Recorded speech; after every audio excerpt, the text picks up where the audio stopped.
Welcome, in front of me I have Xiaomi Mi LED TV P1 and I will show you how we can enable or disable developer options in this device. So at the first we have to turn off our screensaver and we have to go for the settings.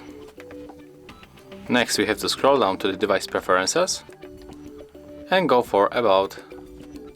Right now we have to scroll down and we have to find build number, it's right here, and you have to keep tapping.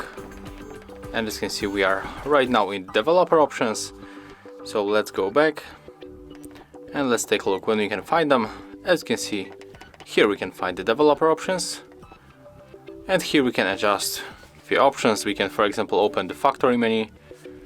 It's on the left side, as you can see,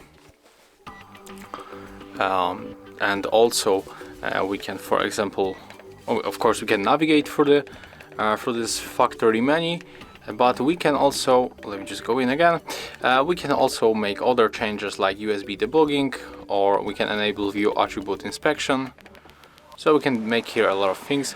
Then if you want to turn off this developer options, you have to tap on the switcher, then just go back, and as you can see it appears from the list.